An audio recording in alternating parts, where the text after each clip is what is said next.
राधे, जय श्री कृष्ण। आज हम 13वां अध्याय करेंगे। 28 नंबर है। भगवत गीता के 18 अध्यायों को 3 भागों में विभाजित किया जाता है। पहले 6 अध्यायों में कर्म का योग, कर्तव्य के मार्ग का वर्णन किया गया है। दूसरे अध्याय में 7वें से 12वें अध्याय तक भगवान की भक्ति या प्रेम पूर्वक भक्ति के मार्ग की महिमा की गई है। भगवान के ऐश्वर्य का वर्णन दिव्य अमृत रूप में करते हैं जो भक्ति पोषित करता है। इस अध्याय से शुरू होने वाला है। तीसरा अध्याय तत्व ज्ञान, ज्ञान के शास्त्रीय शब्दों सिद्धांतों की व्याख्या करता है।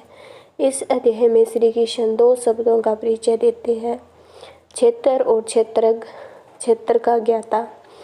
सरल शब्दों में क्षेत्र को शरीर और आत्मा को क्षेत्र का ज्ञाता माना जाता है।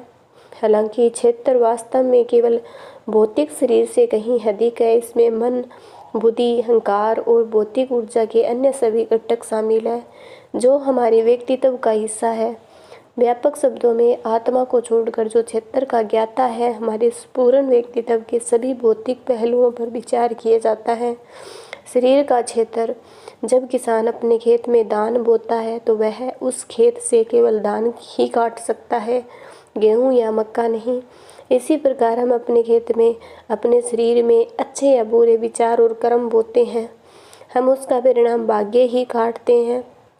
बुद्ध ने सिखाया, हम जो कुछ भी है वह हमारे विचारों का परिणाम है। यह हमारे विचारों पर आधारित है और हमारे विचारों से बना है। इस प्रकार जैसा हम सोचते हैं वैसे ही हम बन जाते हैं। महान अमेरिकी दार्शनिक ने लिखा, प्रत्येक क्रिया का पूर्वज एक विचार है।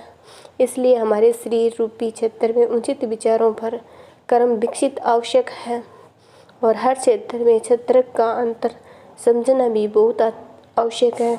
जैसा कि हमें अध्याय में समझाया गया है 13वें अध्याय में कि जैसा हम बोएंगे वैसा ही काटेंगे। इसलिए जैसा हम कर्म करेंगे वैसा ही हमें भुगतना पड़ेगा। इस अध्याय में 13वें अध्याय में श्री कृष्ण ने यही हमें समझाने की कोशिश की है। अच्छे कर्मों का फल अच्छा होता है, बुरे कर्मों का फल बुरा होता है। अगर मेरी कथा आपको अच्छी लगती है तो मेरे चैनल को आप सब्सक्राइब कर लो, क्योंकि यहाँ पर ऐसी कथा डेली आपको मिलती रहेगी। Thank you.